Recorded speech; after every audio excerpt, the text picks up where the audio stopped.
নমস্কার। অনেকদিন বাদে আবারও নিজেকে ক্যামেরার সামনে উপস্থাপন করা। এখন পশ্চিমবঙ্গের অবস্থা রাজ্য রাজনীতি নিয়ে তোলপাড়। আমাদের মিদনাপুর তথা পুরো পশ্চিমবঙ্গের নবনির্বাচিত মুখ্যমন্ত্রী শ্রী শুভেন্দু দার শপথ গ্রহণ। সেদিকেই আজ সবারই লক্ষ্য, আমিও তার অন্যথা নই। আর যা ছিল সবথেকে বেশি চোখে পড়ার মতো সেটা হচ্ছে সাধারণের মধ্যে অসাধারণের ব্যক্তিত্ব। মাননীয় যশস্বী প্রধানমন্ত্রী জি শ্রী নরেন্দ্র মোদীজির শ্রদ্ধায় নতমস্তক। উনি যেন ব্রিগেড সভা থেকে বারবার জনতার দিকে বার্তা দিয়ে যাচ্ছেন, অহংকার নয়, বিনয়ী শ্রেষ্ঠ সম্পদ। পরিবর্তন চাই, পাল্টানো দরকার। আজ তার সাক্ষী আমরা সবাই হয়েছি। এটি আমাদের কাছে খুবই আনন্দ এবং গর্বের বিষয়। কিন্তু বাঙালি হয়ে আজকের দিনটিকেও যে আমাদের স্মরণে রাখতে হবে। কবিগুরুর কথায় চিত্ত যেথা ভয়শূন্য উচ্চ সেথা শির। কবিগুরুর দেখানো পথেই আজ আমরা ধাবিত। ভিডিওটি আর দীর্ঘায়িত করব না। আজকে আমার উপস্থাপনা বিশ্বকবি রবীন্দ্রনাথ ঠাকুরের পরিচয়।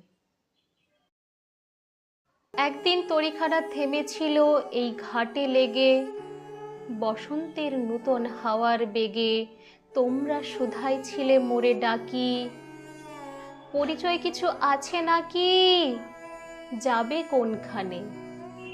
আমি শুধু বলেছি, কে জানে।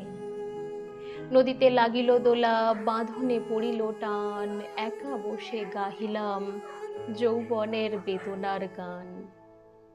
সেই গান শুনি কুসুমিত তরুতলে, তরুণ তরুণী তুলিল অশোক মোর হাতে দিয়ে, তারা কহিল এ আমাদেরই লোক।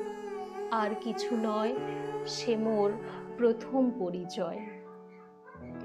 তারপরে জোয়ারের বেলা সাঙ্গ হলো তরঙ্গের খেলা, কোকিলের ক্লান্ত গানে বিস্মৃত দিনের কথা অকস্মাৎ যেন মনে আনে।